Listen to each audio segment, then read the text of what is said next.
Hello every one. അപ്പോൾ afternoon നാപ്പിന് ശേഷം ഞാൻ ദേവട്ടനുമായിട്ട് സ്ട്രോളർ വാക്കിന് പോവാണ്. ഈ സമ്മറിലല്ലേ നമുക്ക് ഇങ്ങനെ വാക്കിന് പോകാൻ പറ്റൂ. വിൻ്റർ ആയി കഴിഞ്ഞ് കഴിഞ്ഞാൽ വീട്ടിലടച്ചുകൂട്ടിയിരിക്കണം. പിന്നെ അവൻ ഉറക്കത്തിൽ നിന്ന് എണീറ്റതേ ഉള്ളതുകൊണ്ട് ചാർജായി വരുന്നതേ ഉള്ളൂ കേട്ടോ. അങ്ങനെ ഞാൻ പാർക്കിൽ വന്നു. പിന്നെ അവൻ്റെ കൂടെ ഇരുന്ന് കളിക്കുവാണ്. നിങ്ങളിപ്പോൾ കാണുന്നത് ഒരു വലിയ മൈൽ സ്റ്റോൺ ആണ്. അവൻ ഇരിക്കാൻ ട്രൈ ചെയ്യുന്നു. My God. പിന്നെ ഞാൻ ഇങ്ങനെ ഇരുന്ന് ആലോചിക്കുമായിരുന്നു അവൻ്റെ കുഞ്ഞിക്കാല് കണ്ടപ്പോൾ. അടുത്ത സമ്മറിൽ ഇതുവഴി ഓടിച്ചാടി നടക്കുന്ന, അയ്യോ പെട്ടെന്നല്ലേ സമയങ്ങൾ പോകുന്നത്.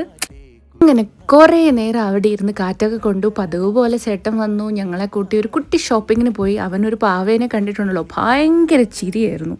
ഞാൻ ആ ക്ലിപ്പ് ഇവിടെ ആഡ് ചെയ്തിട്ടുണ്ടേ. ഈ പാവേനെ കണ്ട് ഭയങ്കര ചിരി. ഹലോ. പിന്നൊന്നും നോക്കിയില്ല, അവൻ ചിരിച്ചു കാണിച്ച ടോയ്സ് ഒക്കെ അങ്ങ് പൊക്കി.